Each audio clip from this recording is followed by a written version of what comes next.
तो दोस्तों आज हम फिर से आपके लिए लेकर आए हैं देश दुनिया की सभी ताजा बड़ी खबरें। फटाफट एक एक कर विस्तार से आपको बताएंगे, तो वीडियो को अंत तक जरूर देखें। दोस्तों वीडियो बनाने में हमें काफी मेहनत लगी है, तो एक लाइक वीडियो को जरूर कर दें। जी दोस्तों, पहली बड़ी खबर में आपको बताएंगे कि मोदी सरकार की बड़ी मुश्किलें, भारत में तबाही मचाने के लिए चीन और पाकिस्तान ने की सीक्रेट डील, कभी भी कर सकते हैं भारत पर हमला। इसी बीच अगली बड़ी खबर में आपको बताएंगे कि 27 जुलाई को एक बार फिर से प्रधानमंत्री मोदी राज्य के मुख्यमंत्रियों के साथ करेंगे बैठक। लॉकडाउन 3.0 को लेकर हो सकती है चर्चा, एक बार फिर से देश में लग सकता है पूर्ण लॉकडाउन। इसी बीच अगली बड़ी खबर में आपको बताएंगे कि अमेरिकी संसद ने ट्रंप प्रशासन से की अपील, भारत की तरह अफगानिस्तानी सिख एवं हिंदुओं को दी जाए अमेरिकी नागरिकता। इसी बीच अगली बड़ी खबर में आपको बताएंगे कि राजस्थान में सियासी संकट को लेकर बीजेपी के खिलाफ आज कांग्रेस पूरे राजस्थान में सभी जिला मुख्यालयों पर करेगी विरोध प्रदर्शन,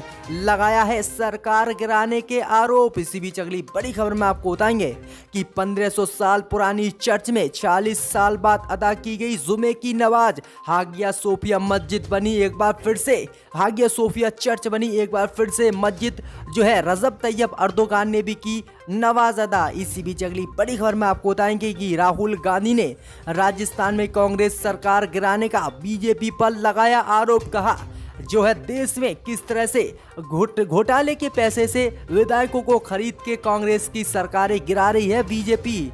इसी बीच अगली बड़ी खबर में आपको बताएंगे कि एक बार फिर से नेपाल ने भारत पर ठोका अपना हमला, कहा नो मैंस लैंड है नेपाल की जमीन, भारत ने कर रखा है जबरदस्ती कब्जा। इसी बीच अगली बड़ी खबर में आपको बताएंगे कि निजामुद्दीन मरकज मामले में 86 विदेशी नागरिकों के खिलाफ चलेगा कोर्ट में मुकदमा, नहीं मानी अपनी गलती, जाएंगे अब ये 46 तबलीगी जमाती जेल। इसी बीच अगली बड़ी खबर में आपको बताएंगे कि कपिल सिब्बल ने राजस्थान में सियासी संकट को लेकर बोला हमला, कहा बदल चुकी है लोकतंत्र की परिभाषा, अब राज्यपाल सरकार से नहीं बीजेपी से लेंगे सलाह, बीजेपी ने राज्यपाल समेत सभी को खरीद रखा है। तो दोस्तों एक एक करके विस्तार से आपको सभी खबरों को बताएंगे, तो वीडियो में अंत तक बने रहें। इसी बीच बढ़ते दोस्तों पहली बड़ी खबर की ओर, जो बिग ब्रेकिंग न्यूज सामने निकल कर आ रही कि मोदी सरकार की बड़ी मुश्किलें, भारत में तबाही मचाने के लिए चीन और पाकिस्तान ने की सीक्रेट डील, जैविक युद्ध की भारत पर रच रहे हैं दोनों देश साजिश। जी दोस्तों, आपको बता दें कि भारत और चीन के बीच पहले ही तनाव बढ़ा हुआ है। अब इस बीच चीन ने पाकिस्तान के साथ 3 साल के लिए एक सीक्रेट डील की है और इसका उद्देश्य है कि भारत और अन्य पश्चिम देशों में कैसे जैविक युद्ध की साजिश रची जाए और इन पर हमला किया जाए। वहीं आपको बता दें कि चीन ने अब साथ मिलकर भारत और पश्चिम देशों में बर्बादी करने के लिए 3 साल की पाकिस्तान से सीक्रेट डील की है। वहीं एक रिपोर्ट में इसका खुलासा हुआ है। रिपोर्ट में ये बात भी सामने आई है कि चीन दुनिया की नजरों में खुद से हटाकर जैविक युद्ध के लिए पाकिस्तान को केंद्र बना रहा है। इसके मुताबिक वुहान के जिस लैब में कोरोना वायरस के निकलने का दावा अमेरिका कर रहा है, उसने पाकिस्तान के साथ मिलकर जैविक युद्ध की तैयारी चीन के साथ रचना शुरू कर दी है। निशाने पर भारत के अलावा पश्चिम देश जैसे अमेरिका भी हो सकते हैं। इन देशों को संक्रामक बीमारियों का निशाना बनाया जाएगा। चीन ने पाकिस्तान के वैज्ञानिकों को इस बारे में डाटा और दूसरी जरूरी जानकारियां उपलब्ध करा दी हैं और इस रिसर्च में जितना भी खर्च होगा उसे चीन की वुहान लैब ही चुकाएगी। तो एक काफी बड़ा झटका मोदी सरकार को लगता हुआ दिख रहा है कि भारत के खिलाफ चीन और पाकिस्तान एक होकर बड़ी बड़ी डील कर भारत को बर्बाद करना चाहते हैं। तो ये काफी बड़ा खुलासा हुआ है। इसी बीच बढ़ते हैं अगली खबर की ओर। तो 27 जुलाई को एक बार फिर से प्रधानमंत्री मोदी राज्यों के मुख्यमंत्रियों के साथ करेंगे बैठक, लॉकडाउन को लेकर कर सकते हैं चर्चा। जी दोस्तों, आपको बता दें कि देश में बढ़ते कोरोना संक्रमण को देखते हुए प्रधानमंत्री मोदी एक बार फिर से राज्य के मुख्यमंत्रियों के साथ बैठक करने जा रहे हैं। प्रधानमंत्री मोदी 27 जुलाई को मुख्यमंत्रियों के साथ बैठक करेंगे। इस बैठक में कोरोना के बढ़ते संक्रमण को लेकर चर्चा हो सकती है और इस बैठक में गृह मंत्री अमित शाह भी मौजूद रहेंगे। वहीं बैठक के बाद पूरे देश में एक बार फिर से पूर्ण लॉकडाउन लगाने का प्रधानमंत्री मोदी ऐलान कर सकते हैं। तो ये काफी बड़ी अपडेट है कि 27 जुलाई को एक बार फिर से प्रधानमंत्री मोदी राज्य के मुख्यमंत्रियों के साथ बैठक करके लॉकडाउन बढ़ाने पर चर्चा करेंगे। इसी बीच बढ़ते दोस्तों अगली बड़ी खबर की ओर, तो राहुल गांधी ने राजस्थान सरकार गिराने का बीजेपी पर लगाया आरोप। जी दोस्तों, आपको बता दें कि राजस्थान में तकरीबन 2 हफ्ते से जारी सियासी संकट के बाद कांग्रेस के पूर्व अध्यक्ष राहुल गांधी ने भारतीय जनता पार्टी को सरकार गिराने का राजस्थान में जिम्मेदार बताया है। राहुल गांधी ने आरोप लगाया है कि बीजेपी लगातार राजस्थान में सरकार गिराना चाहती है। राहुल गांधी ने ट्वीट कर कहा कि देश में संविधान और कानून का शासन है, सरकारें जनता के बहुमत से बनती हैं व चलती हैं। वहीं आगे राहुल गांधी ने कहा कि राजस्थान सरकार गिराने का भाजपाई षड्यंत्र साफ हो गया है और राजस्थान में सरकार गिराने के लिए करोड़ों रुपए की फिरौती विधायकों को दी जा रही है और सरकार गिराने की बीजेपी की तरफ से साजिश की जा रही है। वहीं राहुल गांधी ने कहा कि कोरोना को रोकने में और चीन से निपटने में मोदी सरकार विफल है, लेकिन राजस्थान में सरकार कांग्रेस की गिराने में कितनी एक्टिव दिख रही है और करोड़ों रुपए का घोटाला कर ये विधायकों को पैसे से खरीदकर कांग्रेस की सरकार राजस्थान में गिराना चाहती है। आगे राहुल गांधी ने कहा है कि राज्यपाल महोदय को विधानसभा सत्र बुलाना चाहिए ताकि सच्चाई देश के सामने आए और फ्लोर टेस्ट हो सके। वहीं आपको बता दें कि राहुल गांधी के इसी ट्वीट का जवाब देते हुए बीजेपी प्रदेश अध्यक्ष सतीश पुनिया ने कहा कि देर से भी आए और दुरुस्त भी आए। राहुल गांधी जी का लंका लुटने के कगार पर है और ये भी अच्छा याद दिला दिया कि थोड़ा 1975 का आपातकाल और 91 बार अनुच्छेद 356 के दुरुपयोग का इतिहास भी राहुल गांधी को बता देना चाहिए था। वहीं उन्होंने कहा कि किस तरह से राहुल गांधी बीजेपी पर झूठे आरोप लगाकर जो है बदनाम कर रहे हैं, तो ये बीजेपी का पलटवार राहुल गांधी पर आया है। इसी बीच बढ़ते दोस्तों अगली बड़ी खबर की ओर, तो चीन के बाद नेपाल ने भी भारत की सीमा पर की नापाक हरकत, लोगों ने की भारतीय क्षेत्र पर कब्जा करने की कोशिश। जी हां दोस्तों, आपको बता दें कि चीन से लगातार सीमा विवाद को देखते हुए नेपाल भी भारत के क्षेत्रों पर आज अपना दावा ठोकता हुआ नजर आ रहा है। जी हां दोस्तों, आपको बता दें कि नेपाल के लोगों ने शुक्रवार को उत्तराखंड के टनकपुर से लगी सीमा पर विवादित नो मैंस लैंड पर कब्जे करने का प्रयास किया है। वहीं आपको बता दें कि इस पर नेपाल ने अपना दावा ठोक दिया, जिसके बाद मोदी सरकार की और मुश्किलें बढ़ गई हैं। एक तरफ चीन और अब नेपाल भी नए नए दावे भारतीय क्षेत्र पर ठोक रहा है। इसको लेकर इस इलाके में दोनों ओर से हंगामा भी हुआ है। जल्दी इस मुद्दे पर नेपाल और भारत के अधिकारी बात भी करेंगे।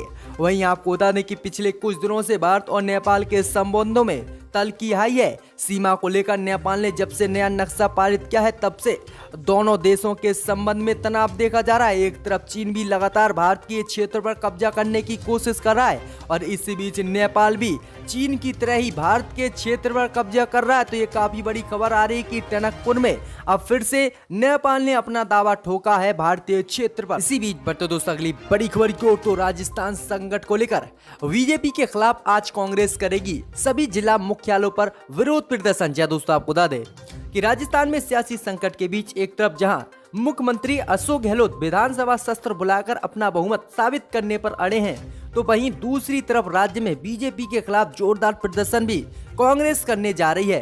कांग्रेस पार्टी आज राज्य के सभी जिला मुख्यालयों पर भारतीय जनता पार्टी के लोकतंत्र की हत्या की साजिश के खिलाफ विरोध प्रदर्शन करने जा रही है। इससे पहले अशोक गहलोत ने शुक्रवार की देर रात कैबिनेट बैठक बुलाई थी। इस बैठक के दौरान विधानसभा सत्र की गहलोत सरकार की मांग को लेकर राज्यपाल कमराज मिश्रा की तरफ से पूछे गए 6 बिंदुओं पर चर्चा की गई थी। वहीं समाचार एजेंसी पीटीआई ने सूत्रों के हवाले से बताया है कि कैबिनेट बैठक के दौरान चर्चा राज्यपाल की तरफ से विधानसभा सत्र बुलाने को लेकर की गई थी, क्योंकि आरोप लगाया गया है कि राज्यपाल बीजेपी के दबाव में विधानसभा का सत्र नहीं बुला रहे हैं और कांग्रेस की सरकार गिराने में इनकी भी बीजेपी के साथ साठगांठ हो चुकी है। तो इसी को लेकर आज पूरे प्रदेश में विरोध प्रदर्शन करेगी कांग्रेस।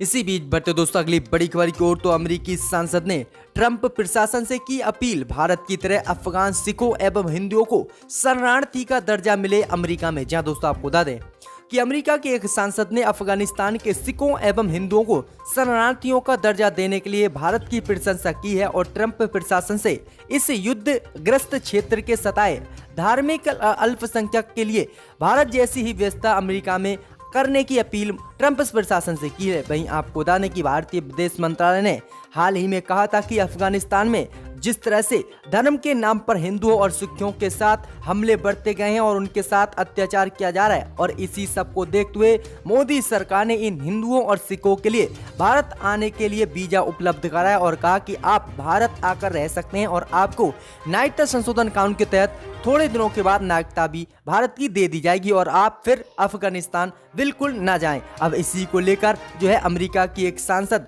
जिम कोस्टा ने इस पर प्रतिक्रिया देते हुए कहा है कि जो भारत ने कदम उठाया वह बहुत अच्छा है और ऐसा ही कदम अमेरिका सरकार यानी डोनाल्ड ट्रंप सरकार भी उठाए और सिखों और हिंदुओं को जो अफगानिस्तानी हैं जिनको धर्म के आधार पर उत्पीड़न हो रहा है उन्हें अमेरिका में बुलाया जाए और दीर्घकालीन वीजा इनको दिया जाए। तो ये काफी बड़ा बयान जो है आया है। इसी बीच बढ़ते दोस्तों अगली बड़ी खबर की ओर, तो कपिल सिब्बल ने एक बार फिर से राजस्थान के राज्यपाल पर बोला हमला। कहा बदल चुकी है बीजेपी के आने के बाद लोकतंत्र की परिभाषा, अब राज्यपाल सरकार से नहीं बीजेपी से लेंगे सलाह। जहां दोस्तों आपको बता दें कि कांग्रेस नेता कपिल सिब्बल ने राजस्थान में चल रही सियासी हलचल को लेकर अपनी बात फिर से रखी है। शुक्रवार को उन्होंने कहा कि राजस्थान में कैबिनेट की बैठक हुई, उसमें फैसला लिया गया कि राजस्थान में विधानसभा का सत्र सोमवार को बुलाना चाहिए और फिर कांग्रेस जो है अपना फ्लोर टेस्ट करेगी और अपना बहुमत साबित करेगी। लेकिन उन्होंने कहा कि जब कैबिनेट सरकार से आग्रह कर रही है लेकिन फिर भी राज्यपाल इस बात को नहीं समझ रहे हैं और अपने संविधान के अधिकारों का दुरुपयोग कर रहे हैं और वहीं सत्र नहीं बुला रहे हैं। उन्होंने कहा कि आज जब बीजेपी देश में राज कर रही है तो बीजेपी ने लोकतंत्र की परिभाषा को बदल दिया है। राज्यपाल सरकारें से सलाह नहीं लेंगे।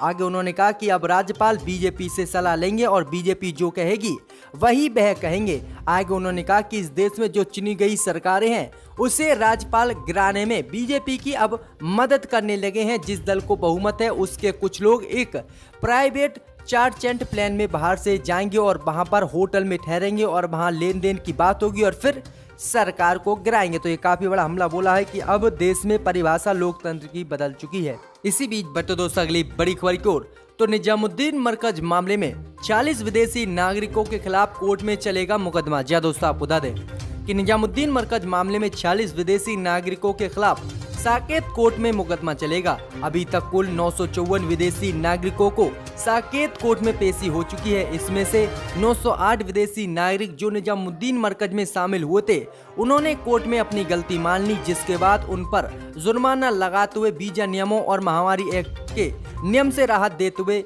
उन्हें छुट्टी दे दी और जमानत दे दी। लेकिन आपको बता दें कि 40 विदेशी नागरिकों ने अपनी गलती मानने से इनकार कर दिया और उन्होंने कहा कि हम ट्रायल का सामना करना चाहते हैं। इसी को लेकर अब 40 विदेशी नागरिकों के खिलाफ कोर्ट में मुकदमा चलेगा। अगर ये जीतते हैं तब इन्हें छोड़ा जाएगा, नहीं तो ये सजा काटेंगे।